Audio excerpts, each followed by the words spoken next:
welcome to Therapy Thursdays. This is officially episode number 2.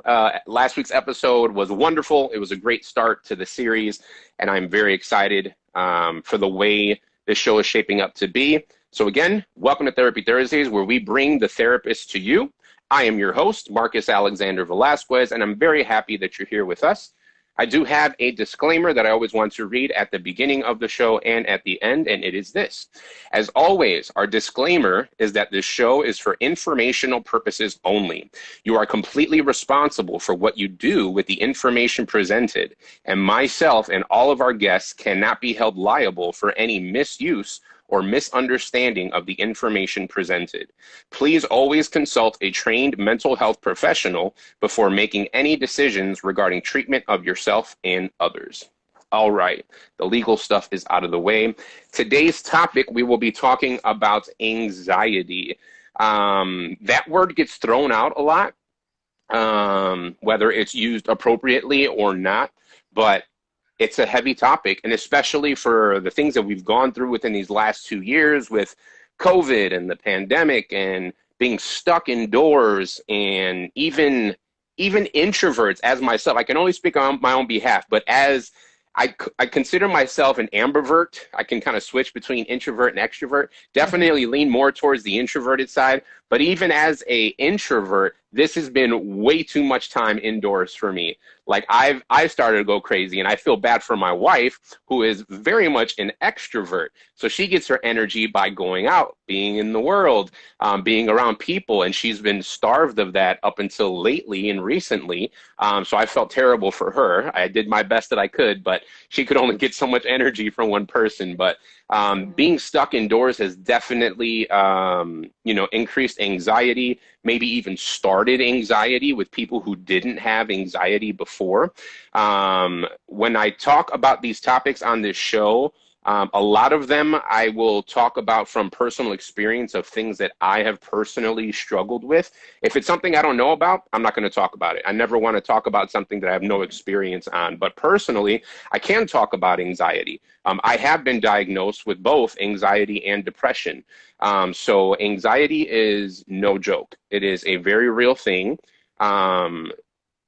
We always, as humans, want to do our best to be empathetic towards our fellow humans, whether we understand what they're going through or not, because you are just one person. You have one perspective in life based on your experiences. There are billions of people in this world that have different experiences and different perspectives in life. So that's another reason for this show, is so we can learn from other perspectives, we can learn from other experiences, and we can learn from trained professionals such as our guest therapist today. So if you've never experienced anxiety, you don't even know what it is, have empathy towards those who do struggle with anxiety. If it's their struggle, do your best to be empathetic to someone else with their struggle, because there's something that you struggle with that they don't struggle with. And you don't want them looking down on you and casting judgment on you and telling you, oh, just get over it. So don't treat other people that way. Treat people how you want to be treated. So anxiety is a very real thing. I'm very excited to have our guest today on the show. Her name is Melissa Findley, and we are so happy to have you here. So Melissa, thank you for being on the show. Yeah, it's great to be here. I'm excited. I am excited too. Yes. So, Melissa, if you can give us a short introduction to who you are, the name of your practice, how long you've been in practice, any specialties that you focus on.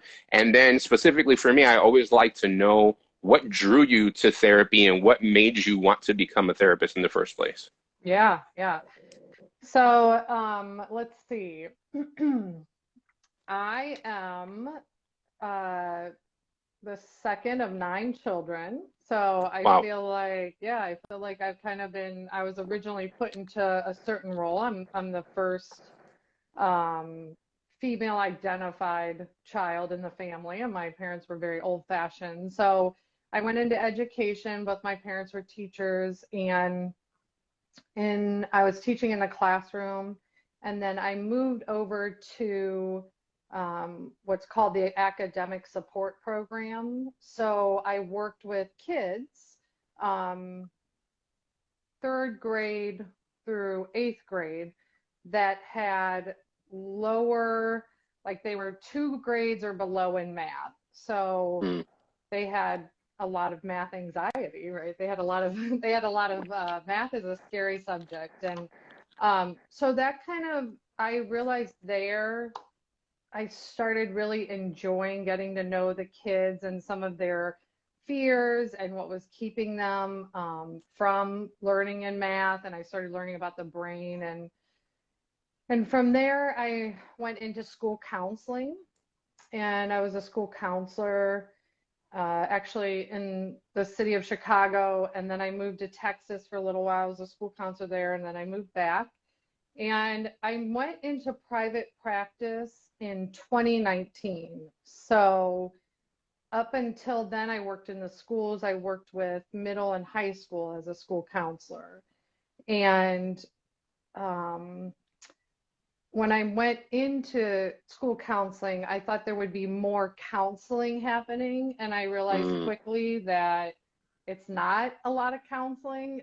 It's a lot of planning. It's a lot of communication between administration and teaching staff and students and parents, but it's not a lot of one-on-one counseling, and so I was really disappointed. So I went into private practice, and I kind of always knew, like when I went into school counseling, I went to Northeastern Illinois, and they have a program Awesome. where you can get like your school counseling degree, and you can take some extra classes so that you also qualify to sit for the exam to become a licensed therapist. So I went that route, which Cool. was great. Yeah, it was really cool. And I kind of knew I wanted to be an individual therapist. That was my goal. So what drew me to it? My life was changed by a therapist. So Wow. yeah, when I was 20, 22, 23, I had a bad breakup. I was very codependent. I got really depressed and just couldn't show up for life. And I started going to a counselor.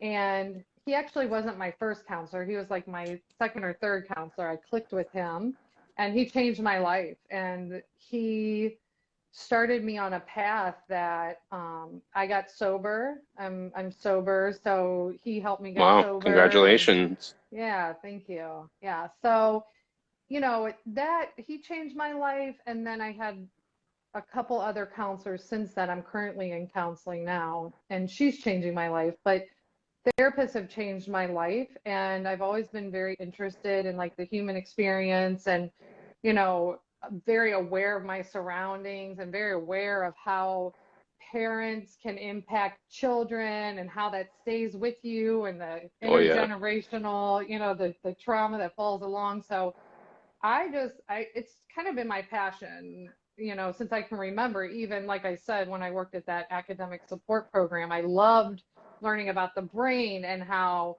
the frontal lobe goes offline, and that's where you learn math. And these kids were like so panicked. They couldn't learn math because they were so freaked out by the idea that they had to have an answer right away. And so it was Mm. just really helpful. And I love my job now. So my practice is called Finley Counseling. I'm a private practice owner. I'm the only therapist there right now.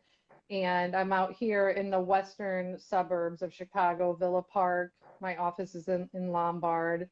And I see individual adults, and I really enjoy trauma work. But yeah, I think I answered all those questions. You did. Thank you so much. You hit on something that was beautiful, and it's a common phrase that I say. So I say because a part of the show is to break down negative stigmas of therapy. And, we even talked about it last week with our guest last week, and she was mentioning how some people think, oh, you have to be crazy to go to therapy. You have to have something tremendously wrong within your life to go to therapy. And no, I consistently say, I believe everyone on the face of the earth should see a therapist. And I believe, and the second part applies to you, and I believe that therapists should have therapists. So the fact that you said 100%. that makes me so happy. It's kind of like what is it? I don't even know how to say it, but basically you believe in the product you're selling, so you're taking it yourself. And I Mm-hmm. love that. And I love that. That speaks to your humanity.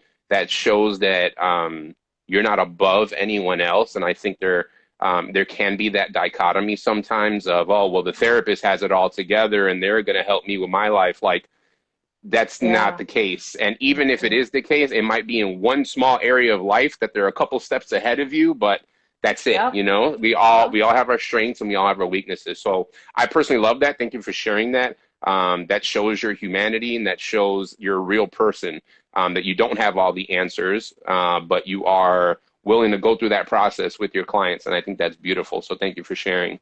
Yeah. So yeah, our topic today is anxiety. So, Melissa, if you can give me a definition or your definition of what anxiety is, but also secondarily, if you can, please describe what anxiety is not, because I want to make sure we have an applicable definition, a working definition of anxiety, and I want to make sure we are appropriately labeling symptoms with the right title.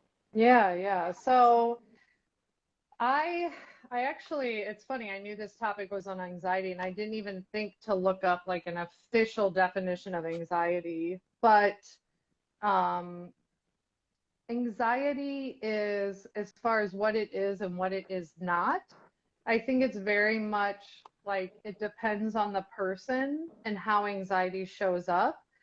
Mm, I I I think about anxiety as more of like a body sensation, but having let me see here. So if you think about kind of how you're feeling right now, I don't know if you're feeling this way, but if you think about kind of your just calm state, your regular state where you're just in chill mode or rest and digest, whatever that is, right? You're sitting at home with your kid, watching a movie, eating popcorn. That's your like, that's kind of your base, that's a base feeling, okay?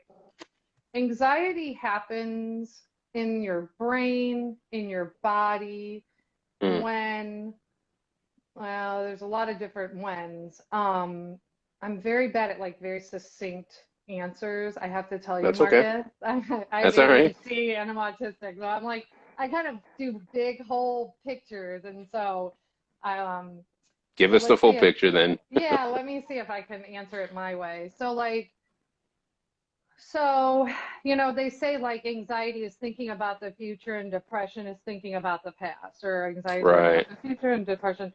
So I think of anxiety as, well, first of all, when you said that, if you're someone who doesn't have anxiety, I was thinking in my head, no one exists out there that doesn't have anxiety. Is a very natural body reaction, and it's It's why great. people are alive today, right? It's why Mm, everyone's here, because we anxiety is one of those things that helps us think about the future and get into a mode or notice there's danger and move on it, right?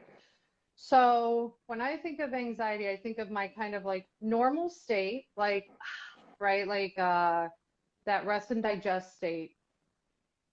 And, when you start thinking about something and you have a reaction to it that is increasing your adrenaline, increasing your cortisol, um, that's where anxiety kicks in. That's the stress response. Okay. Some people, that anxiety runs on a spectrum. Like you were mm, saying, like you've been diagnosed with anxiety, right? Like in depression. I have too. I have terrible anxiety. mm. So some people have different levels of anxiety for good reasons, for experiences. It's like if you have, there's a statistic out there that if you treat a child with anxiety, I think it's like 83% chance that one of the parents has anxiety too. So, Wow. so a, so, it's nurture and nature anxiety. Um, so what is anxiety? Like, how do I define it? I guess I define it as it's kind of like a precursor. It's a feeling your body gets that something's not safe. And there are all kinds of people can have like things with anxiety associated with anxiety that they have no idea what it is. So like people can get dizzy as a result of anxiety. Wow. Um, People can have irritable bowel syndrome as a result of anxiety. Mm. People can sweat profusely without being hot as a result of anxiety. People get headaches. These are physical symptoms of anxiety, right? Yeah. And then some people, they're having symptoms that they don't even notice because we kind of live in our heads and we get disconnected from our bodies. So what anxiety is not is, I would say anxiety is not something that you have to suffer through, that you have to live with. I think anxiety is not, it's not untreatable. Anxiety is very treatable. Anxiety, you can work with anxiety. You can get to know your anxiety better. There's nothing to be ashamed of. Actually, like if you think about back in the day, like way back when, caveman days, this is how I like to describe anxiety, Mm. is you think about like what was happening. There was someone out by the fire, right? There was someone standing watch. There was someone out hunting. And the people with the most anxiety were probably the ones that were sent to go sit by the fire or watch out by the cave, because they were the ones that sensed a sound or a feeling. Mm. So their nervous system was heightened, and that heightened nervous system kept the community safe, kept the whatever you want to call them safe. Okay. Yeah. So some people do very naturally have more anxiety. Now, it could also be nurture. If you grew up in a home with an alcoholic parent, if you grew up in a Mm. home where there was fighting, if you grew up in a home where someone was stressed out, as a child, your nervous system is going to learn anxiety to survive. So anxiety is, in my, like, the way I like to think of it is it's a surviving mechanism of your nervous system. Okay. Wow, that's great. Yeah, so like I like to describe to clients like the window of tolerance. So you know about the window of tolerance, Marcus? I do not. Please tell me. Okay, you're gonna love it. I'm about to change your life. So there's this window of tolerance here that exists in us. And your window of tolerance is you're safe and social, you're rest and digest, you're playing, whatever. So you have this window. I like to kind of think of it like this, like your window of tolerance. It's flexible.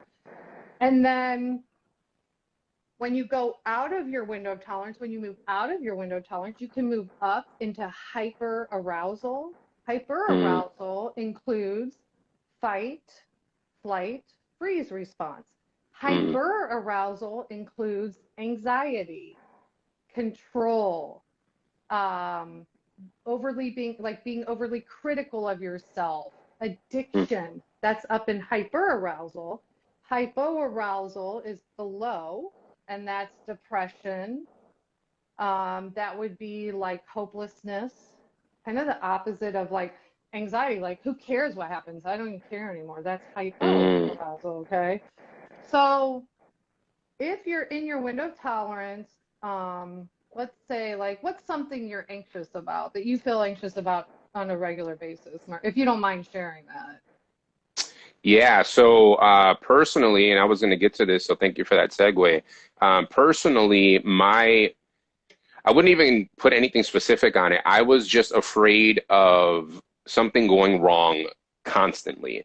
So I was afraid of confrontation, which I still am to a point. It's severely reduced as to what it's been, but afraid of confrontation. So I would avoid it at all costs or do things to minimize the interaction with a person. So like if I knew they were going to be even slightly inconvenienced, I'll do something extra so they're not inconvenienced so that we have peace in Uh-huh. the situation, but it's not peace. I'm Right. miserable inside, but I want to Right. avoid that confrontation that makes me, and literally, so I'm glad you mentioned fight or flight or freeze, because people are used to the fight or flight, but not so much the freeze. And a lot of my experience was that freeze, literally like, I was like, I don't know what to do. So Yep. maybe I look cool and calm on the surface, but underneath, Mhm. this thing was Mhm. running 24/7, and I was freaking out about things that I had no business freaking out on. And that's when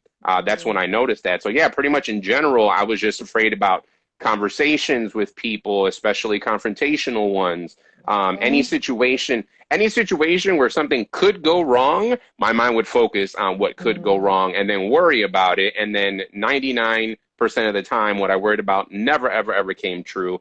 And this is when I knew that there was a disconnect in my mind because I'm an extremely logical person. I love my brain. I Mhm. love Mhm. thinking. I love processing. So even this logical brain that knew that 99% chance of something not happening, I knew that it was a waste of energy to focus on, yet my Mhm. mind still focused on what could potentially go wrong. And I knew that there was a disconnect up here. I knew that something was going on up here that wasn't connecting with reality. And that's when I realized that anxiety was an issue for me. So I don't know if that answered your Mhm. question. I didn't have anything Yeah. specifically, but honestly, almost everything I would experience, I was worried about. Okay, so that's a great, there's so many, I love this topic. There's so many things that go there with that. Let's So do it. one, yeah, so first of all, I would say that like, so your window of tolerance was really small all the time. Like you were walking Yep. around all throwing stuff in your window of tolerance, like, and Correct. there might have been like maybe there's something you're eating or someone you're laughing with and your window of tolerance opens up a little bit and then something reminds your nervous system and then it shrinks back down and you're like, oh no, what happened? I gotta, so that's that window of tolerance is really flexible. Okay. So you were living and free state is anxiety, right? It's that kind of Mm, like people pleasing, like phobic of being seen. People have panic attacks in that free state when they're in that free state for too long and they don't recognize it and they're disconnected. And you said you're stuck up here, so I do a lot of body work with my clients, and I'm going to tell you that all trauma, all memory, your body has a lot of your memory. So we try to bring it up here. So there's that, the parasympathetic and the sympathetic nervous system. yes. Okay, so that's attached to your fight, flight, freeze, submit, attach response. So when it's so interesting, and I don't, I always get big concepts and then I explain them in layman's terms the way I remember them. I'm not like, this is why I didn't never went to become a doctor because I could never pronounce half the words that are said in those No classes. worries. But you have some fibers. There's like fibers that go up. So, the sympathetic, that nervous system, the vagus nerve is attached to your gut, right? And there's all those little, I don't know if you've ever seen that picture. And then it comes up and there's these fibers that come up. 80% of the fibers are coming up from your body, from your organs, from your nerves. Those are coming up into your brain, and then the nerves going back down, the fibers going back down from your brain into your body, 20%. So this is what we're Wow. doing. We are disconnected here as a society. We're disconnected here. We Hmm. try to figure it all out up here, up here, up here, spinning, spinning, spinning, but we're not getting to basically what 80% is going, feeding it up from here, and we're trying to use that 20% to figure it all out, right? Wow. So I believe that people who have been I don't think there's any family where there hasn't been some sort of dysfunction. Every family's been dysfunctional. Okay. Right. So I'm really good at finding those patterns too, if you let me. uh, Bring me a person that says it's not. Tell me your family story. I find the dysfunction. But so, and that's to normalize it, right? That's not to place, let's normalize it. It's the way we live.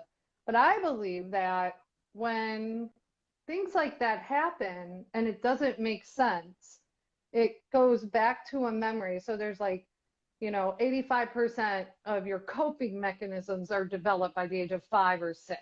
Okay. Wow. They've done like new research, brand new research that attaches it to before the age of 2. So your amygdala, which is the first part of your brain that's developed, that's your mammalian brain, that's your fight, flight, freeze, submit. That's that brain. That Mm. part of your brain is attached to the cords to your eyes, right? Before the age of 2, the cords are the strongest.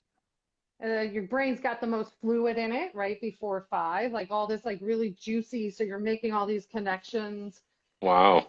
And if you think of that, you're not verbal before the age of 2. We don't remember things before the age of 2. I mean, some people do when they go really deep into this work, but it's not typical. Most people won't remember. But you're looking around and you're training your mammalian fight, flight, freeze, submit, attach part of your brain by just what you see around you. And then you're putting it Wow. together from a Wow. child perspective. You know how vulnerable children are? Yeah. So vulnerable. They have to Wow. depend on their leaders. They have to make it work, right? Wow. So they're looking around and they're feeling nervous systems talk to each other. So my nervous system and your nervous system right now are talking to each other, right? So their nervous system is talking to their mom's nervous system, their dad's, their brother, their sister, their cousin. They're looking, and their fight flight is putting things together. Get Mm. scared when this happens. This isn't safe. This feels safe. When you need this, this is how all those things are being put together. So then, however old you are, you're in a situation and your amygdala is real strong, it sounds like, in this like survival mode. So something about your body is saying, this is not safe. This is Mm. not safe. And your brain doesn't know the difference. Your brain's not like, this wasn't safe at 2, but now I'm this old. It's safe now. No, it doesn't Yep. know. It doesn't know time Yep. like that, right? So you said you did EMDR, so you know about some of these new neural networks being connected and rewiring the brain, that sort of thing, right? Absolutely. So when you're sitting in these situations and you're in freeze mode because I don't want any confrontation. Well, what Mm. happened before the age of 2? We don't have to get into all that, right? But like, but if you think about before the age of 2, parents are irritated, they're working hard, you know, first and second kids, house is chaotic. I mean, you know, me with 9 kids, the house was just always chaotic, right? But like before the age of 2, like what happens when parents are fighting? Is it Mm. scary? Is it safe? Mm. Is confrontation, do you feel confrontation? Because remember, nervous systems talk to each other. So Mm. even if you and I are 2 adults and I come to you and I'm going to come to you in a real calm way, but I'm activated, you're going to feel that from me. And your Mm. nervous system, your body, not up here, but your body is going to Mm. remember this is not safe. I feel what she's doing. She's Mm. mad. This isn't safe. And then your brain is going to start putting up, why am I not safe? Well, it's because you said the wrong thing. It's because they're mad at you. It's because, blah, blah, blah, blah, blah, blah, and it doesn't fit the situation, Yeah. right? And I like to call those like bookmarks or in internal family systems, they're called trail headers. But when your reaction doesn't fit the situation, that's a trailhead into something else is going on here. That's This isn't great. about this, you know? Yeah. Yeah. No, that's great. That brings up my next question that I wanted to ask. But before I ask the next question, I want to comment on something you said. You said that our vagus nerve is connected to our gut, correct? Mm-hmm. You know, Mm-hmm. it's really interesting. And again, I can only speak on my experience. I'm not giving anyone advice, but I'm just saying based off my experience. I actually felt, and it was significant enough to notice it, I actually felt a significant drop in anxiety when I started taking a probiotic. And that's okay. So there's your second brain, That was very right? interesting. Uh-huh. They call That that the was second very brain. interesting. Uh-huh. Yep. Yeah, Yep. that was very interesting. So, yeah, I mean, Uh-huh. again, we're not here to give advice. This is for Right. informational Right. Right. purposes Right. only. But at Right. least for me, I noticed that my anxiety went down a little bit with the probiotic, and there is a gut connection with our brain. So that was amazing. But the question I 100%. wanted to, yeah, the question I wanted to ask you was, I love that you said anxiety is absolutely natural. It's actually Mm-hmm. designed to keep us safe. Mm-hmm. But for let's say somebody who's watching right now, and actually somebody did comment, they said, I do that too, didn't know if it was anxiety. So good. We were able to help out Mm-hmm. one of our listeners be able to identify that. So my question is, since anxiety is normal and healthy, when is there a certain point when the anxiety is no longer beneficial, is no longer healthy, and gets to a point where professional help is needed? Is there a distinct point when that happens, or are there? How, if you're talking to our audience right now, to someone and they're sharing their life story with you, at what point would you say for them to realize, okay, this is unmanageable anxiety and I may need professional help at this point? Yeah, I think the biggest thing is the relationship with yourself, although that's hard to realize in the beginning. So I think is it affecting your choices? Is it affecting, things that you like to do? Is it affecting your relationships in that, like, a lot of times with anxiety, when you're living in that free state, um, you feel the anxiety, you are uncomfortable around people, and then you go to flee, or where you just like where you just get away. You're like, you know what, I'm not even going to do this. Like, I'm not going to talk to Mm, anyone. I'm not going to have any friends. I'm not communicating with her. I didn't like that she said that. That means blah blah blah blah blah blah, blah. So those, I think when it's getting to that point, that's your anxiety is pretty high at that point. I think, like, losing sleep, um, having things happen with your body that aren't explainable. So, like, sweating, uh, having to use the restroom a lot, you having to go to the bathroom both. Number one and number two is both anxiety, but a lot of people will mm, have to, like, they're like, oh my gosh, I have to pee, I have to pee, I have to pee all the time when they're feeling anxious, like before an interview or something. You might notice that you get dry mouth. But wow. I think, yeah, I think that when you're having these conversations in your head and it's not good with to yourself, you're not being, I mean, we talk so negatively to ourselves all the time, but I think that's a good time to say, I need to talk to someone about this. The physical ramifications of anxiety. It's funny, people always are like, well, I can't sleep. And I'm like, let's think about back to the caveman days. Let's, like, nighttime is like danger zone. So, like, you're Great gonna point. lay flat, right? Totally vulnerable in your PJs or whatever, in a dark room, Mm, and try to, like, just be quiet when you're already activated and you're already feeling safe all throughout your day. Like, no, you're wow. not. Like, of course you can't sleep, right? Yeah. What is that doing? That's creating a way to survive. That's you surviving.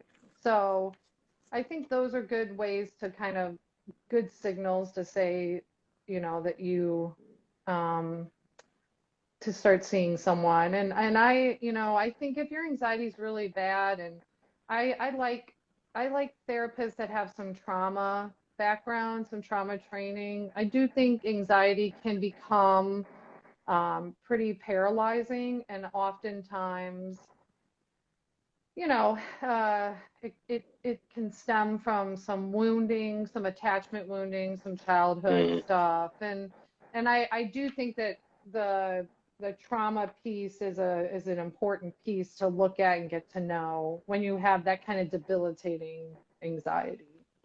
yeah, absolutely. Thank you for that. So guys, it is roughly halfway through the show. Around 7:30, we always open it up to questions from the audience. So if you have any questions for myself, for Melissa, especially focused on anxiety, the topic at hand today, or anything therapy related, please type your questions in the chat. Obviously, this is live, but other than that, your questions stay here with us. We won't, repeat your information, your name, or whatever. I won't even say your username when you ask a question. This is a safe space, and we want to be able to help as much as possible. Again, the purpose of the show is to help destigmatize therapy, to let you know that therapists are real people. They're really accessible. Therapy is an amazing tool for those who want to use it. And there are a lot of misconceptions with therapy. So an episode like this on anxiety can help. Like we said, we even had a listener earlier say, "Oh, I go through that. I didn't know it was labeled anxiety." So now they Mhm. know, and you can't fix a problem until you're able to name the problem. So that's the purpose of that. So yeah, if you guys have any questions, anything anxiety related, therapy related, please type it in the comments, and we will be happy to get to your questions. In the meantime, Melissa, what are some techniques that you can offer to our audience, or you've already prescribed to some of your clients on ways that they can reduce anxiety, either preparing for like a specific event that they know anxiety is going to be up, or in the moment when your anxiety is high? Do you have any specific tactics that they can use to help reduce their anxiety? Sure. So the best thing to the best start is to get to know yourself and your anxiety. So, it's hard when you're in the moment, when you're at that party and you're talking to someone and you're just kind of out of your head anxious. It's very hard to draw that in. We can, but in order to kind of walk into that situation, regulating yourself, getting your window of tolerance as wide as possible, that's going to help with any later situation coming up that might cause anxiety, right? So So like, I'm gonna cut you off real quick. You use the term regulating, and people may not know what that means. Can you describe what regulating means? sure. So when I had a situation today where the teacher wrote a note on my son's paper and I flew out of my window of tolerance, I mean, I was physically shaking. I was that out of my window of tolerance, right? And I've done a Wow. ton of work around this, Marcus. Like, it's just like being regulated in my window. Yeah. My face became red. I was in like fight mode. I was like, oh, I'm gonna, like, just whatever, right? And I noticed that, and what I have learned to do with that, and when I can, is to physically get that out. So I said some Mm. choice words out loud. I kind of let my anger out. I walked up and down the steps. I took some breaths. I called my husband. He didn't pick up, thankfully, because I probably would have screamed at him. But I let it out. And then I kind of slowly, I've practiced going from, like, 100 to 0. I've Mm. practiced that throughout the years. I mean, I've been going to therapy for 20 years. I've practiced that. But regulating is when you notice a heightened state. And I really want to draw attention to the body more than the mind now, because I think we're used to the mind when it comes to therapy and that sort of thing. But I like to draw attention to the body. But noticing that, like, oh my God, my stomach just got tight. And I'm Mm. like, my face is getting hot. I'm getting hot all of a sudden. Regulating is like, oh, like deep breaths don't always work, but doing something to bring you back into your window of tolerance as Mm. close as you can get to it, right? So Yeah. maybe, like, I have clients track, we call it suggestive units of distress, right? So you track, like, okay, I don't know, but for some reason at 7, my heart rate started going up. I felt anxious. Okay, on a scale from 1 to 10, how high was that? A 10? Okay, now track it. Give it 2 minutes, and in 2 minutes, check in with your thoughts, with your body. Is it less? Did it go Mm. down? And you do that with EMDR, right? You rate it. You give the SUDS. Right. How disturbing is it? That sort of thing. So regulating is bringing your body back into a state of whatever that window of tolerance is for you, right? If you're with your parents on Christmas and you brought home I don't know, a significant other that they don't like and they're being mean, your window of tolerance is going to be really small. So instead of being way up here, maybe regulation just looks like you're here, right? But regulating is kind of bringing all systems back to as close to back to safe and social as you can, right? That's great. Yeah. Awesome. We do have some questions. Okay. Somebody submitted a question and they asked, how do you learn to recognize where you are storing your trauma or anxiety within your body?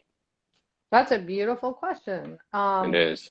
Yeah, yeah. So there are different ways to recognize it. The first step, I think, is to um, pay attention to your body. So what I tell clients always first is, this week I want you to pay attention to your body. So when you are, I don't know, talking to someone on the phone and you start to get agitated, or you start to go like, what did they just say to me? Why did they say that to me? Did I say the wrong thing? Whatever. Bring it to your body. What's going on in my body right now? What do I feel? Mm. And notice. So, like, notice things like, does my stomach feel tight? A lot of anxieties in our stomach, right? Because of that nervous the vagus nerve being wrapped around. But do I feel like my legs are stiff all of a sudden? Whoa, I never Mm. noticed this, but my toes are like clenched up now. Um, Chest, right? Breath. What's my breath like? I mean, this is a lot of practice. So it's a slow process, but it's also like these things this is where you start to notice it. My face gets red. I get really hot. I start to sweat, you know. Mm. Some people, their hands get real tingly when they're anxious. I've worked with clients whose like hands just go cold and tingly when they get anxious. Wow. Yeah. So so you pay attention to it. You usually pay attention to it. Sometimes after the fact, you might be like, oh my gosh, as soon as they said that, I felt like someone sucker punched me in the gut. And Mm. wow, that was so weird how mad I got. I screamed at them and I wanted, whatever. And then you take it back and you go back in your body. You kind of notice where you felt it, how you felt it, you know, um, and where the trauma is stored. I mean, that's work with a therapist, but I would say so what I do like to tell people, and I did a lot of work in ACOA, adult children of alcoholics and dysfunctional families. Mm. And I work through those books with my clients often because the language in them is beautiful and they're really helpful. But like what I would say is when you have a really big reaction to something and you look back and you go, man, whoa, that was, I don't know what happened there. I got so mad at them, or I was so anxious. I had a panic attack, or whatever. If you can relate that to either an age, like when you look at yourself, you see yourself like stomp out of the room, or oh, I looked like I was 5 years old, right? That's going to give you a little glimpse into maybe some healing that needs to take place, some trauma that might have happened to your nervous system or whatever. Um, Okay. uh, yeah, so I would say like those are good ways to kind of feel that stored. And then meditation is really good in learning your body when it's not in that heightened state, you know? Yeah. Yeah, that's great. So you mentioned the person who asked that question. If they really want to get deep, that would be great to deal with, work on with a therapist. That brought up a great point. For those who are interested in contacting either Melissa or any of our guest therapists, if you click the link in my Instagram bio, the third option down will say Therapy Thursdays. When you click on that, it'll bring you to an online spreadsheet. And on that online spreadsheet has every single therapist that's a guest on our show, all their contact information. You'll get their name, the name of their practice, phone numbers, email addresses, how much they charge for their services, what insurances they accept. Do they do telehealth and online therapy appointments? What are their specialties that they focus on? So I would love for you guys to connect with Melissa or any other of our guests on that list. So again, click the link in my bio. You'll click the third option down that says Therapy Thursdays, and that'll bring you to an online spreadsheet with all of our therapist contact information. We do have a second question. The Mm-hmm. question says, what are some distinctions between anxiety and depression? It's hard to decipher sometimes. Mm-hmm. So I would say that distinctions. It is hard to decipher sometimes. I think that when I think of anxiety, again, I'm going to go back to that body experience and feeling it in your body. Um, I think of, and this is not, I have the DSM-5 right next to me. I can read it out of like the difference between depression and anxiety. I can read it right out of the DSM-5, but this is me explaining it the way I understand it. Um, I think of anxiety as being uh, like racing, moving, even if you're in that freeze state. I think of these like kind of racing thoughts and um, that hyper arousal that I got to do something. I got to fix this. I got to manage this. I got to control this. That kind Mm. of feeling with anxiety. I think of depression as more um, like I don't have the energy for this. I'm done. I give up. What's the point? It's hopeless. It feels hopeless. I think anxiety and depression can be confused sometimes because if someone's really depressed, they can get really angry, because Mm, it's hard to be depressed and life keeps going on, and so they can get angry, and that burst of anger can come out as looking like anxiety, right? mm, But I think kind of the overarching feeling of and I look at it as like both are defense, both are things that your body's always trying to help you live. Like, mm. it's always trying to find a way to survive. Even when someone is feeling like they don't want to live, your body's shutting down in a way to try to preserve it, right? Yeah. So, I mean, it's again, it can be seen and felt in different ways, but I think um, they're both very uh, workable in that if you're working with someone, you can get to know your anxiety, you can get to know your depression, so it's not debilitating and it's not keeping you from doing the things that you want to do or keeping you from your relationships. They're kind of rooted in a very similar thing, I feel like, right? So I Okay. don't know if that answered your question, but Yeah, hopefully it did. For that person who asked the question, if you have anything else you want to ask or let us know if your question was answered, please let us know. Again, anyone else, if you have any other questions, please feel free to ask. This is the time to do so. We want to share our information and we'll be happy to share it with you. In the meantime, we will keep the conversation going. Melissa, how can you, how would you be able to tell the difference? And if you've actually worked with someone in this scenario, but how are you able to tell the difference between, I'm going to call it, and this may not be the technical term, but for now, I'm going to call it like situational anxiety mhm. versus an actual chemical imbalance in someone's brain? Mm. How are you able to know the difference or recognize the difference? I think you can tell the difference based off of like how long it's been going on and how it's affecting their life. So if it's like a chemical imbalance, if it's like something that's kind of like part of everything, it's kind of like seeping into everything, that looks different than if it's just one situation, right? Mm, I do want to go back and say too, real quickly, that a lot of people have anxiety and depression. You don't have to just have one or the other. A lot of people are suffering from both, right? mm, And so that means that you're living up here and down here. Your window of tolerance is not often visited by you, right? By your nervous system, but you can have both. So I just want to clarify that. I didn't want to make any confusion with that, but yeah, so I think situational, but it's if let's say you have both, let's say you have kind of like you're anxious, like typically an anxious person, you know. Um, when someone is like I'm autistic and I have ADHD and I anxiety is a common thread in those things. Okay. So like I've mm, lived with it my whole life. I can look back and remember the earliest days of being anxious.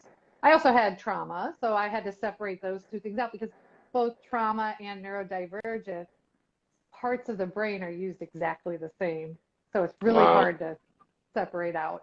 But let's say you have that and maybe you're taking anti-anxiety medicine or maybe you feel like that's kind of you understand it, you get to know it.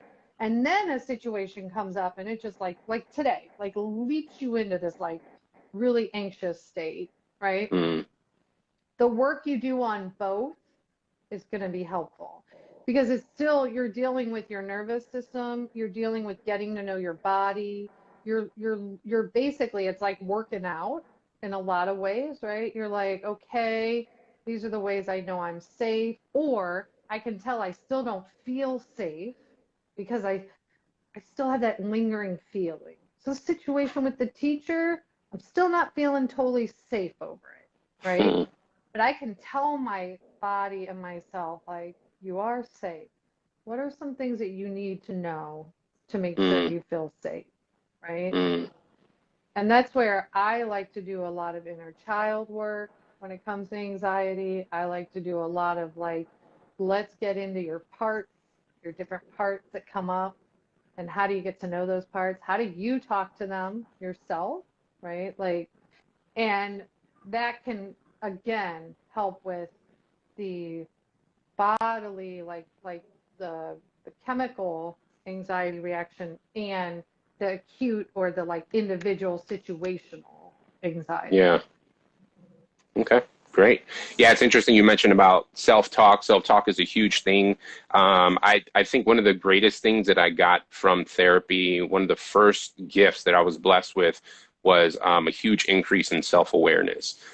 Because that was actually some of the homework that the therapist gave me. He told me, I forgot exactly how he phrased it, but he basically said to recognize things that I do without judgment, without Mm, judging myself or trying to come to a conclusion, just be a spectator. And mm, ever since then, like I pick up on so many things I do, and I was like, "Oh, I did that." You mentioned the curling of the toes before. I used to do that all the time. Like again, mhm. something that nobody would ever see. You can't see inside my shoes, but inside my shoes, my toes are curling, and that was, Uh-huh. helping regulate my anxiety at the time. Mhm. So yeah, it can definitely be under the surface, and nobody would ever know. Which it really sucks because then we become prisoners of our own mind if we keep these things internal. So that's a great point to bring up too on this episode. If anybody's watching and you struggle with anxiety, it doesn't have to be an internal battle. It doesn't have to be a battle that you fight on your own. There are people like Melissa that are more than willing to walk with you to help you heal through these things, to find the root cause of where the anxiety comes from. It won't all go away. It shouldn't all go away because, like Melissa said, it's actually very healthy and natural. It does protect us. But please know that there are resources out there available to you. And again, just to plug in, if you click the link in my bio and click on Therapy Thursdays, there will be a spreadsheet with Melissa's contact information, as well as every therapist that we have as a guest on our show as well. We have about 8 minutes left. Again, this is the section where we answer questions live from the audience. So if we have any questions, please submit them. Actually, we do have one right here.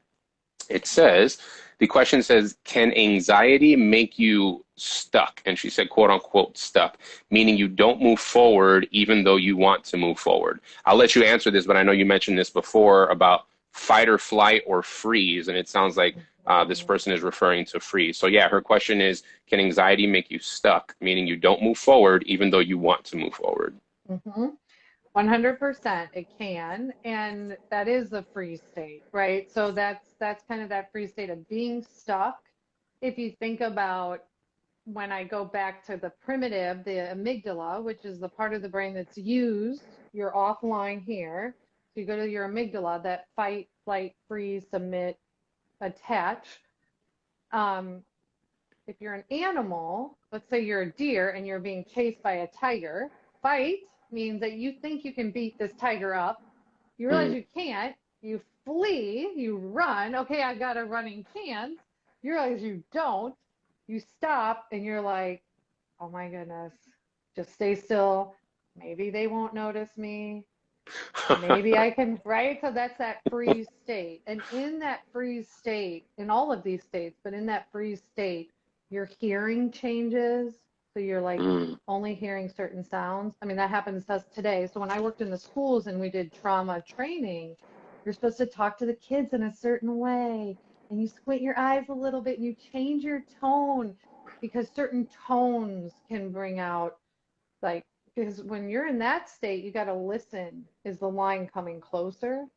Does he see me? Right? So your wow. hearing changes, your taste buds change, your sight changes. All that happens. Wow. So if you're in this state, I would say to this person, like you're feeling stuck, something doesn't feel safe to you.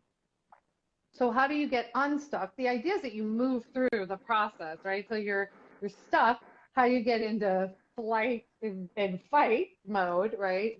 Or if you think of it like you're not, something about it doesn't feel safe, and so the work is to somehow bring some safety into that next move. right? And there's a lot of work that can go into that. That is not easy to do by any means, you know. Um, there are a couple things that you can do quickly when you're in a state of fight, flight, freeze that I wanted to bring up and I forgot. One of the ways you can tell your brain you're safe is if you're in a room, placing yourself where you can see the door. That lets our brains know where we know where we can run to, so that gets your nervous system calm.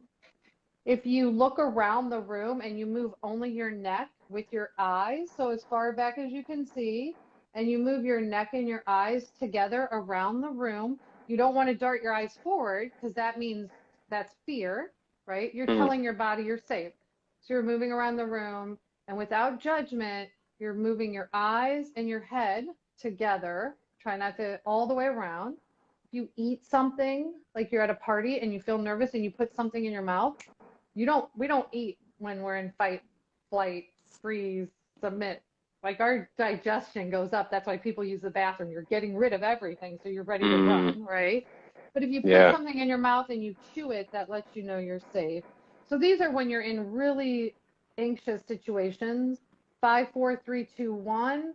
That's five things I can see, four things I can touch, three things I can hear, two things I can smell, one thing I can taste, or whatever. That's another quick grounding when you're in the situation, right? very Um, cool. yeah, so those are some like good kind of grounding things to do.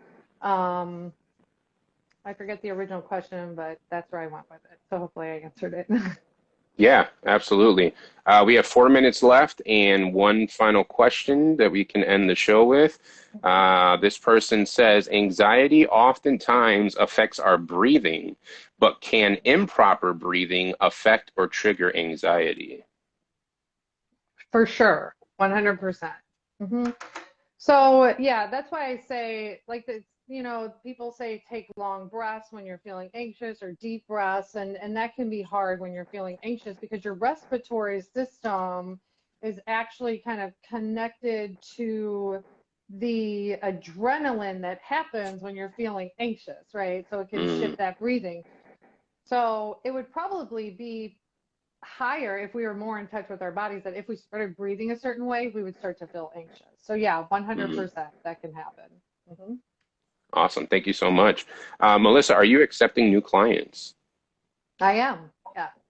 Awesome. Anyone watching that has watched today, if you feel like you connected with Melissa, you would love to talk to her and potentially set up a meeting. Do you do like an introductory phone call? I know a lot of therapists will do like a 10 to Yeah. 15 minute introductory phone call. You do offer that?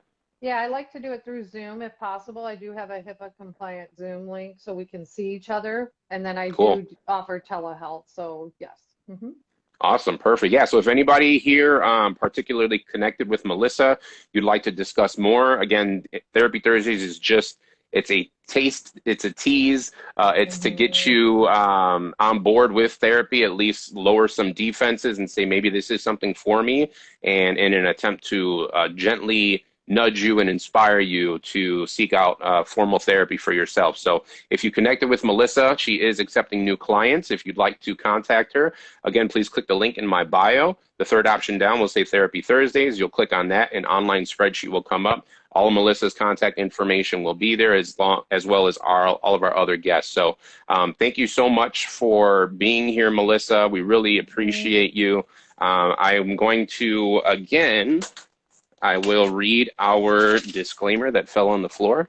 And we will end with that. So again, as always, our disclaimer is that this show is for informational purposes only. You are completely responsible for what you do with the information presented, and myself and all of our guests cannot be held liable for any misuse or misunderstanding of the information presented. Please always consult a trained mental health professional before making any decisions regarding treatment of yourself and others. Melissa, you were phenomenal. I am so grateful to have you on the show. Thank you for being here. Do you have any final words for our audience today? No, I just think like, that if you're feeling anxious, be easy on yourself. It's part of you Mm. surviving. So it's not as scary as it might seem. Yeah. Beautiful. Love it. All right. Well, Melissa, thank you again for being here. Again, if you guys have any questions, please reach out to Melissa via the contact information using the link in my bio. If you have any questions for me, please feel free to DM me. I am always open to talk, and I will share as much information as I know. And if I don't know something, I will absolutely push you in the right direction. Especially to the pros, because I am not a licensed therapist, although I love therapy, but I will push you in the right direction with an entire list full of therapists that would love to talk with you. So again, therapy has done wonderful things for me. It is an amazing tool that we highly, highly, highly suggest for anyone else who wants to grow, who want to turn weaknesses into strengths, who want to become the best version of yourself. If you've been dealing with stuff for years on end and you don't know how to heal yourself, that's actually a good point. That's a good place to be, because then you're open to outside experiences, therapy being one of them. So again, if you'd like to contact Melissa, please use the link in my bio. If you want to contact me, please DM me. But we will be back next week at 7 p.m. Central Standard Time with our next episode of Therapy Thursday. So thank you for tuning in. And Melissa, thank you again for being on the show. Watch you do my work. Watch you putting that work. Watch you do my